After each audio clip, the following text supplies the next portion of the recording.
Welcome to the Destinations with Doni podcast, where we explore your cultural passions. Destination home, cuisine, community, relationships, and passion. Embrace your cultural identity as we bring you the tools to live in full color. Welcome to the Destination with Doni podcast, where we explore your cultural passions so you can live in full color. Today, I'm so excited to have Dr. Jenn here with us. Dr. Jenn, here's something that I have everyone do. Do you fully call yourself Dr. Jenn Psych? Is that how you say it? No, I mean, yes, that's how you would say it, but I guess that's just my Instagram handle. I just go by Dr. Jenn or Jenn. Got it. Okay, well, good. Because in my head, it's funny that you said that Instagram handle. I have a number of friends who, let's say they start sending me emails, but I see their Instagram handle all the time. So I always get confused. I'm like, but that's not your name because I think of their handle. So Yes. thank you for that.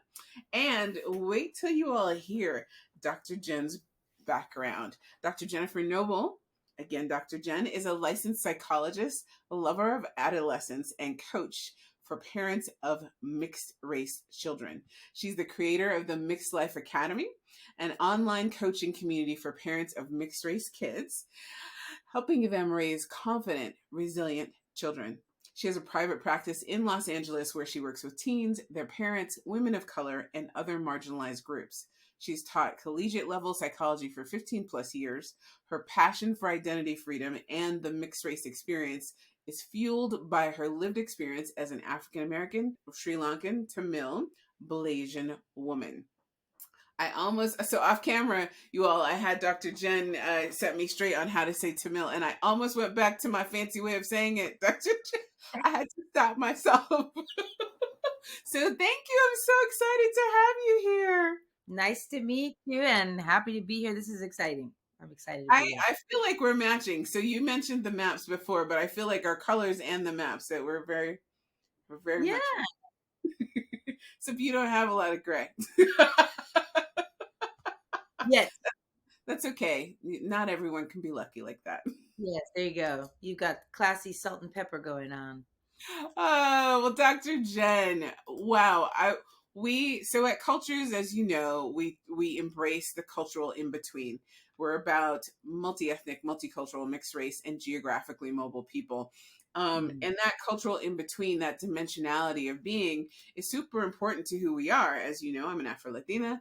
You consider yourself Blasian, and all of those groups share that thing of having a foot in two or more worlds. So I love seeing your post on Instagram and how it gives confidence or intends to instill confidence, especially in the children. For us, that's a big part of what we do. We're really focusing on children. And so the adults that read our work or listen to the podcast can go back and change the lives of their children or help support them as they grow up. I feel like that's something that's important to you as well. Is it? Yes, absolutely. I mean, I always say that there's so many ways to tackle a problem, if you will. And for me, I love identity development. And that's what I kind of studied in my work as a psychologist. And Mm-hmm. so a lot of the earlier work that I would do, like in a nonprofit type setting, was often with other mixed race adults. And so I just kept finding that they were saying, oh, when I was young, this, or my parents never said that, or my parents never. And so I was like, who is out there directing the help at the parents, and I know certainly I can identify with what a lot of adults have said, and I can talk with my own parents and discuss what they maybe could have said more of or done more of as I was growing up. So yeah, that's my angle at helping the children, is by helping the parents. And so, what does Mixed Life Academy do in terms of that? Yeah, it really is focused on helping a parent really get some insight into what their child is going to experience in the world. Like, it's a whole different experience than either of their parents, and I don't think parents really wrap their mind around it. I think more are, but a lot of times a parent just thinks, okay, I don't know, I'm Cuban, so my kid will be Cuban and I'll teach them how to be Cuban. And maybe then they marry someone that is, I don't know, Filipino, and then that person is like, well, I'm Filipino and I'll teach my kid to be Filipino. And the kid's like, I'm not sure if you guys thought about, you know, like, how will you teach me to be both? And then how will you teach me to integrate the two into one person? Because that's really what's happening. And lots of parents can address the thing that they know, which is their own background. But because that parent has not lived what it's like to be more than one, at the same time, they struggle to do that. So that's what I do in the academy, is I kind of teach them, here's what your kid is going to face, here's some of the experiences they'll have, here's how you understand their outlook and experience in the world, and meet them where they're at, and help them navigate it. So yeah, that's It's interesting to hear you say that because one, first of all, I agree 1,000%. Uh, and we talk about in all of the dimensions that we talk about with cultures, whether it's multi-ethnic, multicultural, geographically mobile, whatever, it's the same thing for the in-betweenness. Neither yeah, side can understand what it's like to be in between, but all the in-betweeners can understand each other because it's a similar yeah, experience, right? yeah, And so exactly. for in my case, it's interesting because my Costa Rican aunt said to me one time, and she's talking about something Costa Rican. She said, well, you're Trinidadian, really." She goes, "Well, but you're not anything." And I yes, see, I love your reaction because how old? I think I was 19, and Wow. that was my jaw dropped in my head. I don't think I physically it had my jaw physically dropped. She probably would have realized what she said, but Yeah. in my head, my jaw dropped because, of course, I knew she didn't mean it the way it sounded. Right. And as you could see, because I'm in my 50s now, I still remember, right? Yeah.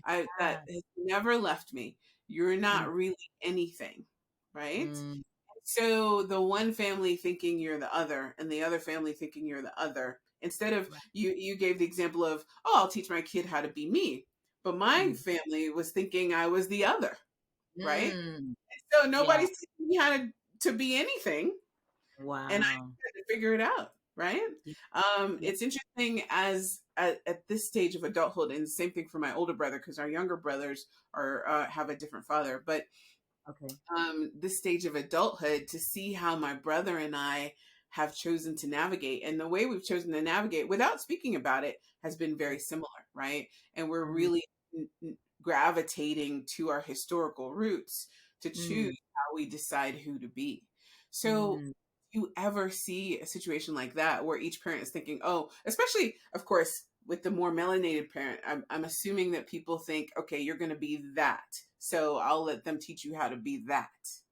Yes, that does happen a lot. I mean, I wouldn't even say, I mean, maybe I should clarify what you mean by more melanated, but for example, they could be East Asian and, I guess, less melanin, but they're like, no, you're gonna be Korean, and I'm gonna show you Korean stuff. Mm, But I do think it's very unique to a white American experience more than anything, and maybe white Canadian as well. I've worked with parents that are white from Canada saying, I'm not sure how to give them me. I'm not sure if I can even look at my child and say they're going to be what I am. So I'll just leave it to the, like you said, the more melanated parent, and maybe we'll raise them that way. And I don't think it doesn't work, that it doesn't pan I, out the way that, yeah. So yeah, there's a family, and by more melanated, I just meant that if you're darker, people are going to yeah, often people assume, you know, that's one thing we talk about in cultures a lot. And like you, I taught this at university a lot. The yeah, visual diversity is what they yeah, go to. They don't go to the hidden diversity of who you actually are, right? And absolutely. so instead of doing the tough work, people just, well, we'll just we'll leave it like that. No, no, you're absolutely right, and that's exactly why I say it doesn't work, because I think you're right. The less melanated, but in my view, the maybe it's more like European, either Canadian or European American parent struggles and kind of says, well, I'll just let you go with the more melanated or more marginalized identity somehow, because I don't know how Mm, to present you mine. But I do think it changes when the parent, I've worked with families where there is a white parent, but they are from France, but they're from Sweden. And that I've noticed that those children are like, oh no, I'm Swedish. Like, I understand Swedish stuff, go there every summer. Like, so there yeah. is something different where that parent's like, I'm able to give you something. I'm going to tell you about being Polish and you're going to learn, so I love that you brought that up because we talk often that many of these things are American phenomena, right? Or maybe I should even say North American. I don't yeah, know if Mexico would be part of that, but where when you go to those other countries, there's that strong sense of culture, not race, but culture, right? And which is the thing that cultures talks about, that we are multicultural, and multicultural does not mean mixed race yeah, necessarily. yes. Um, what's interesting about that too, there's a family on Instagram, no, on Facebook. I think I found them. It's interesting. They're from the United States. The mother happens, I'm assuming she's African American. She's got dark skin, and the father is Caucasian. And so I the other day saw this little TikTok that they did. It was on Facebook, but the mom was saying, there's two of them as a couple. They're all cute, and she said, "Me telling my husband, how do you feel? All our kids are going to look like me, right?" And then they bring the kids in, and then at the end they show her, with a very disgruntled face because every single one of the kids look like him. Everyone. Wow. And then I had to laugh. I'm not married anymore, but I was with my husband for many decades, and or a couple decades, and I remember saying to him, and he's not. I'm the more melanated one, and I said to him, "Hey, are you ready to have a black baby?" I remember I said that, and I will never forget his response. It was such a great response. He said, "Are you ready to have a white baby?" And I was Ah, like, aha, these are facts. This is real. We have no clue what's going yeah, to happen. And we both should be prepared, right? So how yeah. do you prepare parents? Where is it that you suggest that they start? I mean, honestly, I would love for a parent to start with themselves, like their Mm, own introspection on race, their own just racial identity journey. I mean, I do give a couple exercises where I try to get parents to sit back and just be like, okay, what was it like? What is the most salient part of my identity? Is it race? Is it ethnicity? Is it religion? What were my experiences? How do people treat me when I walk out into the world, and what do I think about that? And I would love for them to start there, because it really does tell a big part of the story of how they're probably going to parent their mixed race kid, in regards to racial identity, not necessarily anything else. mm-hmm. But for example, if there is, let's say, Indian American parent who, their parents were born in India, they grew up here in the US, and maybe they had a lot of maltreatment to a certain extent of like, oh, well, you're not white, you're not pretty. So they tried a lot to just kind of blend in with their white friends, and they're like, yes, I know I'm Indian, but also I just really want to be American. Like, can you just let me be American? Then maybe they choose a partner and have a kid. They may have disconnected themselves so much from their Indian heritage and culture that then when it's time to present it to their kid, they're kind of like stuck, or it just brings up their old stuff of like, oh man, how is my kid going to be received in the world? So I really would want a parent to start there and just be like, okay, let me just do my own digging. How do I feel about being in the body I'm in and the skin I'm in? But because parents don't always start there, I start them with the basics of essentially the mixed race experience. Just what are some concepts and themes that you just need to know, kind of like the umbrella frameworks, so that when a kid brings an issue home, you can be like, oh, I know or I know what's going on here, because I was presented with this theme or this concept, and now I can meet my kid where they're at, rather than dismissing it or trying to fix it. You can just be like, oh, just something as simple as what you said earlier. Like we tend to define people by how they look, your phenotype. Yep. I said it before and I'll say it again. If a parent could understand that, then when a kid comes home and says, "Oh, they said I'm not, Costa Rican because I don't look that," then the parent can be like, "All right, I know that's a real thing. Let me not dismiss it. Let me not, try to fix it. Let's just sit in that. Let's look at the reality of, yeah, they said what? Because your skin color is too light. Oh, well, do you think there are lighter Costa Ricans? Well, let's look at that and let's challenge whatever they're presenting, but you get a chance to validate that kid's experience. The parent is now able to say, you're getting comments on your phenotype. I'm going to go there with you. Let's talk more about phenotype. Let me educate you about phenotype. Let Yes. me let you be okay with phenotype because it's not tied to your culture. You still can have access to all your cultures. You can still do all the things. We're still going to be your parents, and those are still going to be your ancestors. And I give them tools like that so that they kind of have some fighting material to work with for their kids, and that empowers the kid, and that's where you build that resilience and the confidence. What you're talking about really makes me think of a thing that you addressed, a video that you played one time Uh-huh. with a child. I think he was Black and Mexican. Okay. Just Oh yeah. yes, just based on the context of what had happened. And he was arguing with his mother, who wasn't on camera, so I'm assuming she was Mexican. Well, Yeah. she said, but I'm Yeah. Mexican. And Yeah. he was saying, "Oh, why do you feed me tamales all the time? Why are you feeding me Mexican food? I'm black. I'm black."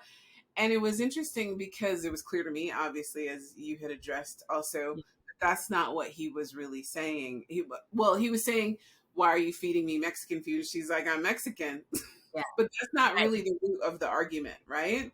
So Exactly. when a parent has something like that, when what's being said, what should be understood is not what's being said. It's not the words that are coming out. Like, why do you Yeah. feed me Mexican food? What Right. should the parent really hear, and what are the tools for them to hear what the child is really saying? I mean, that's such a large discussion, but to get at this point of like, what should the parent hear? The parent won't know exactly what they're supposed to hear until they ask a couple questions. So Mm, if nothing else, be curious and investigate what the kid is saying, because like, in that great the example, this kid is repeating himself over, no, but you always cook that food, you never give me this, I want fried chicken. So mom could stop and be like, okay, wait, like, what are we talking about here? You love my food, so what's the issue? You want to eat more fried chicken? Okay, what do you mean by that? And I think if she could investigate, like, why are you listing these foods? Why all of a sudden do you want them? Or, then she'll get at whatever he's actually searching for and be able to have a discussion about that.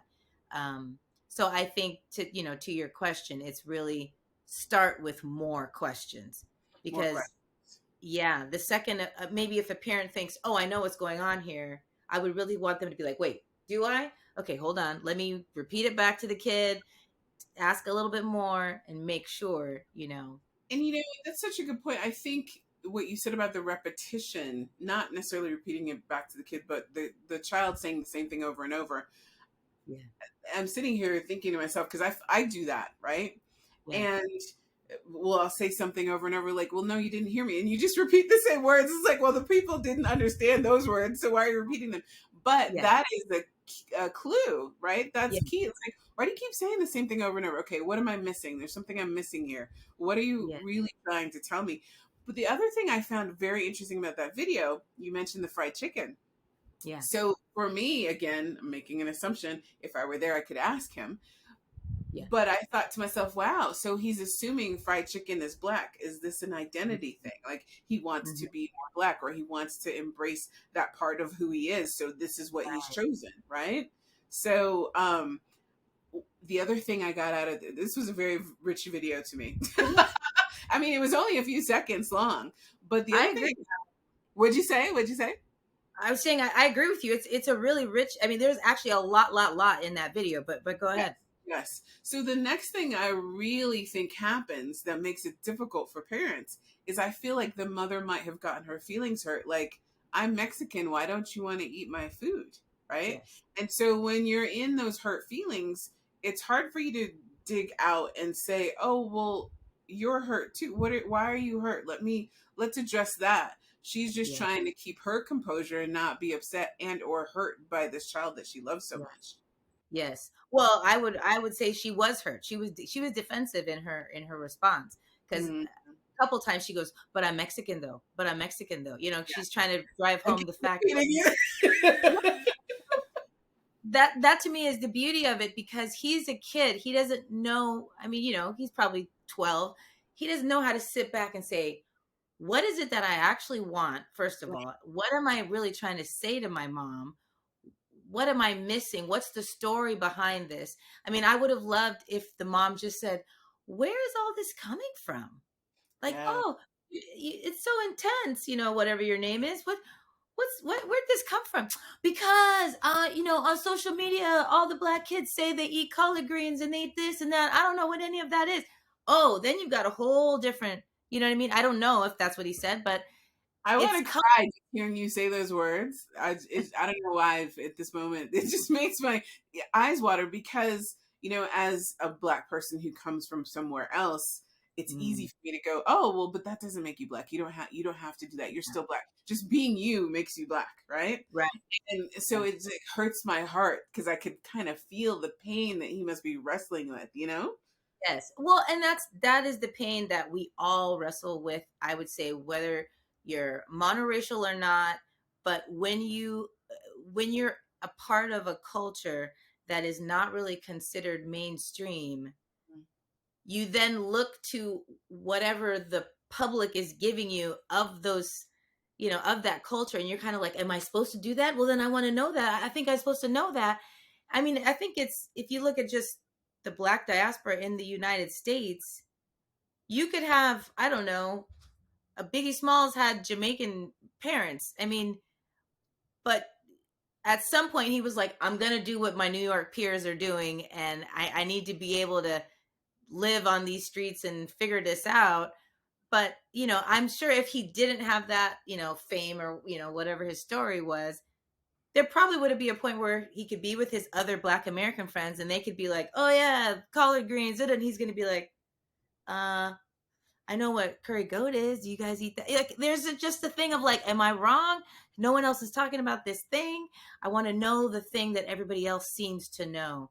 And I think that is what that kid is looking for. I don't know what in that video, whether he has contact with his father, African American father, and what the relationship is like.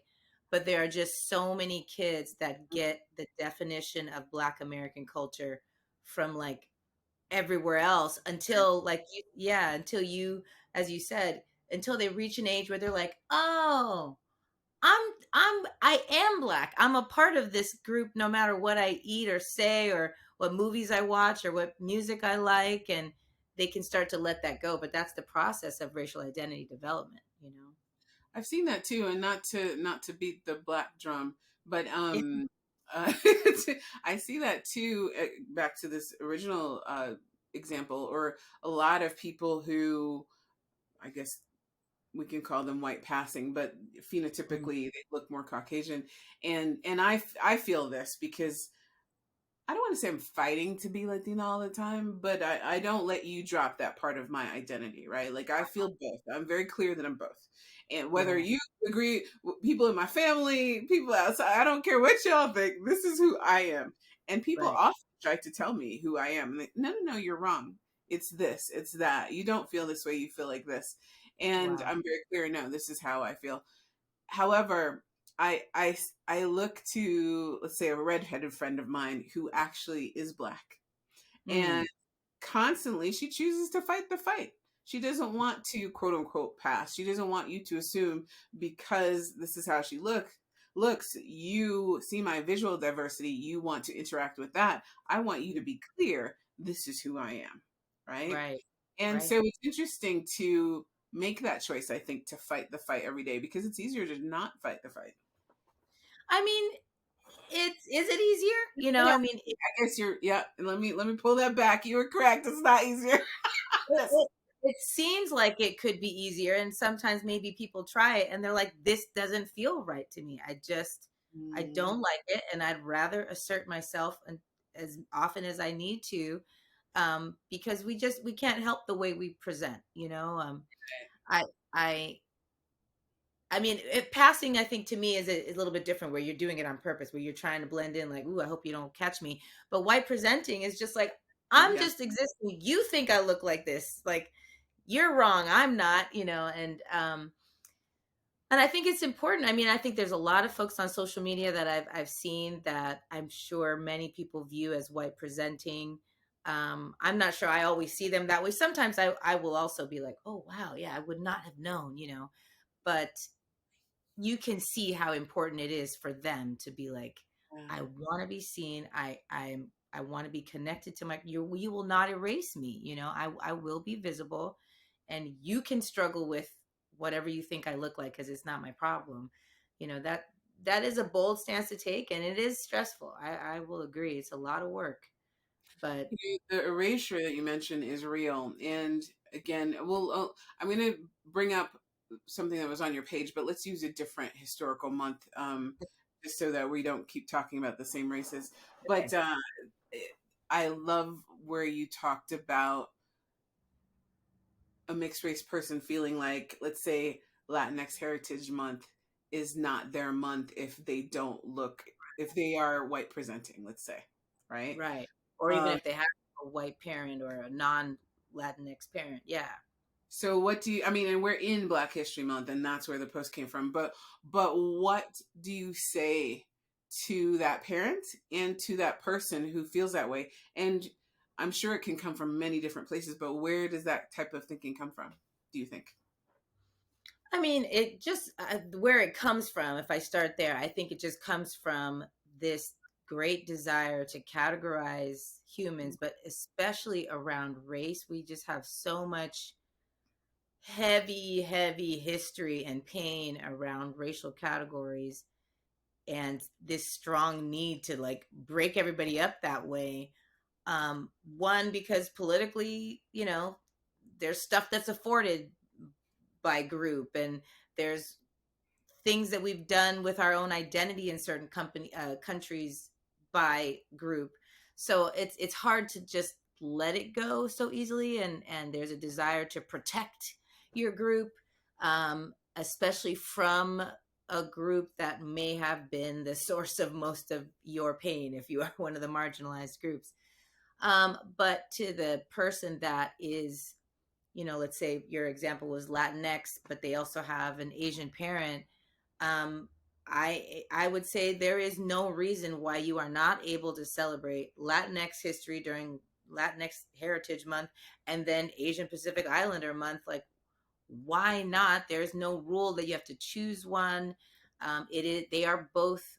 I guess I'm just all about the culture, the heritage, the history, the ancestry, and really connecting to what that means, because that's really what all people have done over the millennia that we've been here, is be connected to culture. Not Races were invented later, and even countries were redrawn, but we have tied ourselves to um, a group of people that share common interests around blah blah blah. It could be skateboard culture in Venice Beach. I mean, you know, but that's what we do. So you can't tell me that Bruno Mars is not going to be celebrated during Latinx Heritage Month and API, Asian Pacific Islander.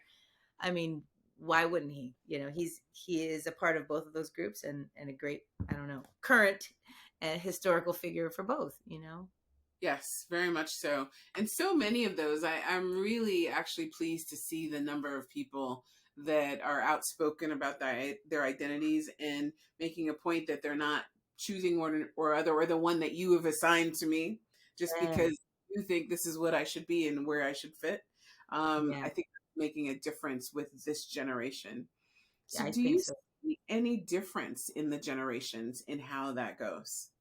Yeah, I do. I think exactly what you said. I think there is just a lot more boldness and like defiance against any kind of one drop, choose, one box monoracial kind of paradigm. They're sort of like, those boxes are dumb. I think that Gen Z and maybe a little bit before, they are a generation that is just like, you don't define me. I don't follow your, especially if I think one of your rules is dumb, I'm going to let it go.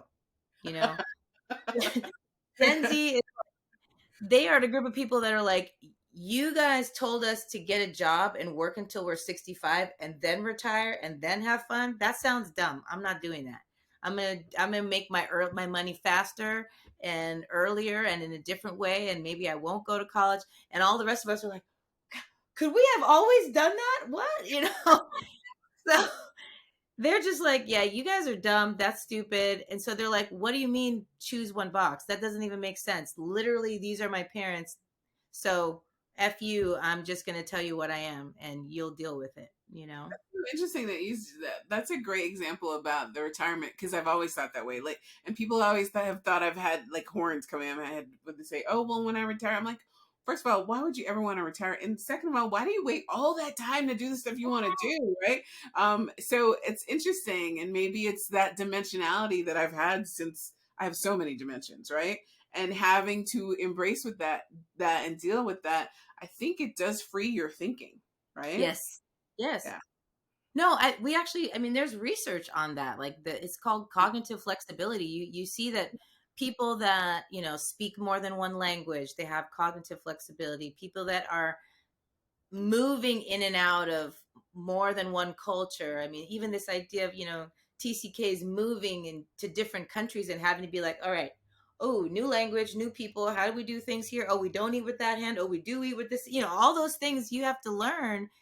Your brain develops in such a way that one, you can see different perspectives from, like when it comes to problem solving, you can see it from different angles. Number one, where some people struggle, Yes. um, then they're able to be more flexible. Like, oh, I was gonna do it this way. Oh, but actually, if I come from it this way, and people that speak just one language or don't travel or whatever, they're very stuck in like, this is the only way I know how to solve it. I can't think of anything else. Yes. So Yes. Yes. it's a benefit for sure. It's a benefit. It's definitely a benefit. And, it is the wave of the future because, and this is why, again, cultures focuses on the in between. So all that in betweenness, no matter where it comes from, gives you Mhm. that flexibility. And there's Yeah. so many people that are more malleable in that way these days than in the past. Now, for Yeah. me, I feel like, because I'm far from Gen Z. A little Really, bit. just a little bit. A few years. But what's interesting with an experience like mine is, man, exhausting, right? Because you always have to be the one that has to be flexible. You have to be the one to understand where each side is coming from. You have to be the one, in my estimation, that puts aside how you feel because you get how the other people feel. But then there's that loneliness of, does anyone understand how I feel? Please, can Right. someone talk to me today? you Yeah. know? Yeah. I think And that's a fair. feel I feel where your work comes in, right? Hmm. And do you Yeah. Do I see the loneliness? Do I see people talk about the loneliness? Oh yeah, absolutely. I think, again, more older, sort of older adolescents, and then, young adults and older adults talk a lot about that experience of like, gosh, it's a very lonely place to be when you feel like you're in no place at all. But in my view, I feel like there is a large group of mixed race people that can say that and identify with that. But there's also another group that don't have that experience. Um, mm, or maybe not to the same degree. And hmm I do feel that my goal would be to try to investigate, well, what was it that helped reduce that, at least? mm, And I do think um, some of that would have to be around a confidence that is instilled by others around you that allows that kid to sort of be like, oh, it's yes, you don't fully understand what I'm talking about, but I'm not lonely because of it. It maybe it feels like something that I can just share with you, or this is a beautiful thing that makes me unique. And I think that that can be instilled.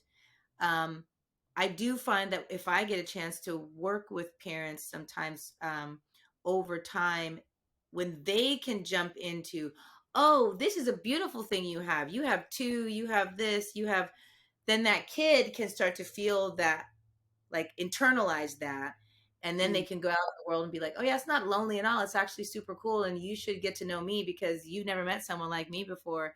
That type of attitude is a little bit different. But I think given, like for what your experience was, or the little bit that you shared, and some of the other people that I've interacted where they say it's a very lonely experience, I think sometimes they were not as validated in that mm, way, kind of like you said, or someone's like, oh well, you're actually nothing, or oh, you're that, go figure it out over there. And I think a lot of mixed race people that feel more of that loneliness are like, how come nobody wants to talk about it? Is no one going to address the fact that i'm trying mm, to mm. I'm trying to understand myself here, and you guys are acting like it doesn't exist? That to me is what brings the loneliness, because loneliness is isolation, right? Mm. Well, see, to me, it's a superpower, right? To me, it's a Yeah. superpower. And there are still, it doesn't happen for me. It doesn't happen often, but it does happen where it's like, gosh, I really don't want to be the one that has to understand everybody today. Ah, just, I really would like a minute where someone could just understand me, and that's yeah. where community is beautiful because Yes. every conversation, and that's the beauty of my life. I mean, I've created a life that supports what I was missing, right? Yeah. Like, I get to have this conversation with you. I've had 3 other conversations today. Yeah. We get to tell the stories of how people feel that hopefully uplift other people, Yeah. and Yes. that understanding, especially the more dimensions you had. Right before I had another episode recently where I was really shocked. This author had as many dimensions as I have, multi-ethnic, multicultural, um, had lived in all the, just a wide breadth. To Yeah. give you an example, Barack Obama, I think in the research that I do with Third Culture Kids and internationalism, he Yeah. has, I always get it mixed up. I think he has 9 out of 13 dimensions, and I have Oh. 10, or I have 10 and he has 9, either or. I always think I want to meet him because I want to meet Yeah. someone else that has that much dimensionality, right? Yeah. Because even if it doesn't matter if the dimensions are the same, they don't need to Yeah. be the same. It's about the understanding of what that comes with, right? And Yeah. so it's I feel that it's a superpower for anyone who has it, and there's still times. Yeah. Yes, I think that that's very fair. A superpower in and of itself is also lonely because no one else, Mm, and like you said, the burden is higher, and there's an expectation perhaps, but there's just some things that only they can do, and people may not understand how they're able to do it. So I think that's fair. It's a good and bad side of a beautiful quality. So it's yes. a wonderful quality to be able to have this perspective or this experience or this knowledge of various cultures and how to cross in between all of them. But then it can be a very lonely experience when you try to talk about it with someone and they can't, or when you present it as a crossover and they don't get it. And you're like, how do you not see that? Like, it's so obvious. So I think that's fair.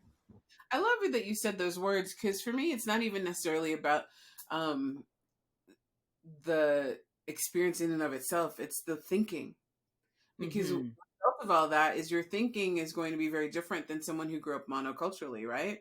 And so Yeah. it's like, oh, something that seems so clear to you, as we talked about the video earlier. Like, I'm assuming, and of course you're going to see more things than I see, but for us it's so clear. This happened, but the Yeah. people in this situation are struggling to communicate with each other, right? Right. That's Right. one thing I'll have to say. At university, I feel great pride around times where I've been able to be a bridge for different people because Yeah. something so clear, it was easy. It was like, no need to get offended. This is what that Yeah. other person meant, right? And the other person's shocked. The first person's angry. Like, oh, you're all good. And then in 2 seconds, it's all diffused, right? Yes. And understand, knowing, having every once in a while, and again with cultures, I feel like I have this, having every once in a while someone who can just look at you and get it, you know. Yeah. You don't have to explain. You just look at each other. Yeah. It is. It's very. It is a powerful experience, which is I do. I mean, I encourage parents that in the same way to connect. That's kind of why I wanted to create this community so that other parents could meet each other Mm, and their mixed race kids can meet each other hopefully at some point, and that gives those kids a chance to be like, oh my god, you probably just get it, and I've yeah. certainly been to conferences that are centered on the mixed race experience, whether they be conferences or festivals or just kind of fun events, and it really is a different world to kind of have someone make a joke and we all are like, oh my god, we totally get it, Do and you do you feel there? Do you leave those types of spaces just feeling like your cup was filled to the brim? yeah. It's Yeah, always like inspirational, energizing, and you're like, oh, I want to do this, and when we're going to do that, and oh, when's the next one? So yeah. it really it can it's probably has an impact that um I don't always realize how much it's probably impacted me even to do this work today. It's because on some Mm, level I'm trying to help people find what I know helped me over the years and help strengthen my identity and understand myself. But part of it was really connecting to that community and seeing that there are just other people out there that are like me. Like you said, we may not be the same mix because, mine is more random, but in it's, my world, though, not in my world. It's not more random. First of all, I get to see some great mixes, but in Trinidad and Tobago, actually in Costa Rica as well. But yeah, Trinidad, I mean, it's yeah. very Asian, it's very East Asian, there's Chinese, Indian, Mhm. Arabic people, and Africans. And people are always Yeah. surprised if they really look at the mix of the country. But the bulk of the country is all of that, right? Yeah. Right. And I shouldn't say the bulk, because if you look at percentage wise, that's not necessarily true. But in terms of acceptance, from my point of view, and it's been interesting to see over time, though. I don't know if it's a U.S. influence. I don't know what it is, but over time, or maybe it's just that I'm older and I see things differently. Yeah.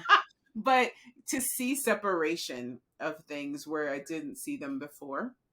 I Mm. don't know if times have changed things, or again, if I've changed. So that's been very interesting.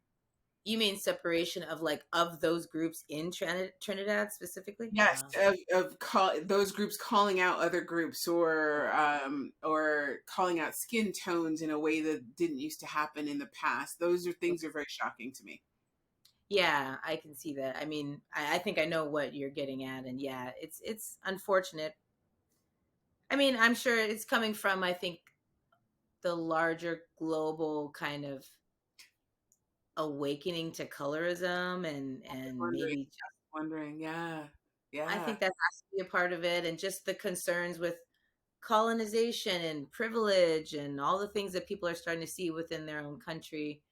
yeah. Or this the anti-blackness of it all, because really whatever the country is, when you start to look at how certain groups are treated, you're like, oh, okay, so these guys had the least. Oh, that seems not quite right, Yeah. So tell us, if you care to share, can we hear Mhm. a little bit about your personal experience and how you grew up and how that shaped you? Yeah, well, I mean, I always share that, I grew up in Southern California, which I guess compared to a lot of other states, it's, a lot more progressive. We still have, it's not like it's not racist. And I certainly, my private practice, I see a lot of kids here that depending on the city they grew up in, they're experiencing quite a bit of, negativity or bias towards their background. But for me, I think I was growing up around a lot of different groups already. So where I lived is just a lot of, a lot of Asian, whether it's, I mean, all the East Asian groups. I was gonna say a lot of Filipino, a lot of, as you can imagine, Central American, Mexico, and all the way down. And then we had a mixture. We even had like Pacific Islander, and there's just a mix of everybody, and there wasn't a lot of distinction and groupings where that I've seen discussed in other states, where it's just a hard line and these kids only hang out with these kids. I always joke, so for me, I was definitely viewed as a monoracial black woman. I think Mm. when people see me, they just see, oh, there's a black woman, there's a black girl. So I learned to understand that little by probably in elementary school. A few things that were said to me, I would sit back and be like, oh, okay, this is how you all see me. All right, got it. Note to self, Mm. I won't be surprised when the next comment comes. But the friendships that I had, I kind of moved in and out of a lot of different groups. But I think in high school, I was able to kind of start asserting the Sri Lankan sort of side of my background. And then in college is really where I was able to kind of do an even deeper level of identity and be like, wait a minute, I can be both at the same time. I don't have to just lead with the one that everybody sees. I'm going to lead with both essentially, or where I can, I'll lead with both. And I think that's been sort of the main kind of journey I've taken, where it's sort of like, okay, I'm identifying the way that people see me. That's how the world treats me. I'll understand that. I connect to that. But there's also more to me. So I'm also going to start to assert that, and I started doing that, like I said, in late high school, early college. Um, and What then was, somewhere, oh, sorry, go ahead. go ahead. And then some. I was just going to say, and then somewhere in college is when I was doing an independent study for one of my classes, and I looked up research on the mixed race experience, and I found a couple researchers that were doing studies on Black and Japanese, and that like blew. I was like, "Are you?" Because that was the closest I had seen to my mix. Every article was like black white, like you said, all black white mixes, and I was reading it, and I'm like, okay, but it wasn't. It's not my experience. But then when I found couple of researchers that did a whole, multiple studies on Black and Japanese, I was like, what? Like there's more combinations out there.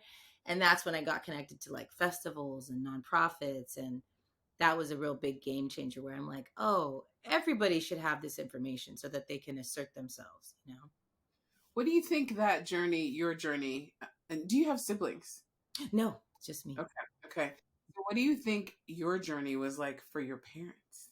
Um, my journey from it. Well, I always say my journey, they viewed me as whatever they were. So, my dad, any type of talk or advice he's going to give me, he would be like, well, look, because you black, this and that. And, you, girl, you black because da-da, and don't you forget this. And I'm like, okay, got it. And then I'd be with my mom, and she's like, in Sri Lanka, we wouldn't do this. And I'm like, okay, I feel like y'all didn't talk about this one extra aspect. So, I definitely got their view, I think, was I must be having their experience until I got old enough to tell them, no, it's a little different than both of you. Yeah, yeah, yeah, yeah. And Yeah. how great to have the strength to be able to tell them that. So, do you feel like all of that shaped where where you wanted to start the Mixed Life Academy? Yeah, I mean, ultimately, I think just all of this led to that because, like I said, I was working in a nonprofit. We were doing a lot of events, and I just started to feel like I was preaching to the choir. Mm, I'm getting a lot of mixed race folks at a mixed race event, and we're all like almost complaining, like, why mm, does this? And why do they treat us like that? And why can't people understand? And I was like, why are we not telling this to the people who are not mixed race so that they can change the way they interact with us or change their perception? Um, and so little by little, I was like, I want to find a way to increase visibility, raise awareness, do a different type of advocacy. And once I realized, I'm like, wait, Jen, you're literally a adolescent psychologist. You've been working with kids and parents all these years. Like that is, I love working with parents. I mean, it's an amazing, I don't know, it's difficult, but I just love it because of how much more impact you can have on the whole family when you really get the parents to internalize, oh, if I make a small shift, I change the whole family. Oh, shoot, you know. So when I realized I had both of those things, I'm like, why don't I put this together? And that'll be, you know, my non preaching to the choir thing. I love it. I love it. I love the work that you do. I love your suggestions for books for parents, which, by the way, I'd love it if you could put together a reading list for kids and or parents that we could feature. I have one I can give. I just updated because I keep getting, I go to the bookstore and I try to find more books. I have like over 30 books on a list now. So I could easily share that with you. That's fantastic. That would be great. And we'll feature it in the issue where we're going to feature you as well. And I can't wait to share this podcast. Tell me how people can get a hold of you or find out more about Mixed Life Academy. Yeah. So let's see. The places to find out about me are Dr. Jenn Psych on most social media. So it's DRJENN PSYCH. And that's on Instagram, Facebook, Twitter, which I'm no good at, TikTok, YouTube. I mean, you know, I'm trying to do all the things, but I don't know how to do all the things. But then I have my website, which is also just drjenpsych.com. And the Mixed Life Academy is actually an app that you can download on your phone. So you could go to your Apple Store or your Google Play, I think it's called, and download the app. And the program, you know, there's only one little thing that you can access on the app for free, but that's where everything is housed, and that's where the Mixed Life Academy will be housed. So, Love it. Love it. so yeah. We will make sure to include all of that in the description and, of course, in the article. And thank you so much. This has been a pleasure speaking with you. I've been looking so forward to doing it. Yes, it was so lovely to meet you, and hopefully we can talk again. I look forward to that. We look forward to featuring you and continuing to watch how you live in full color. Thank you so much. Thank you. Bye-bye. Thanks for listening or watching Destinations with Doni. Show your support by rating this episode on your podcast platform, wherever you listen to your podcast. And while you're there, make sure to subscribe to get notifications of new episodes, because you don't want to ever miss out on any of this cross-cultural goodness.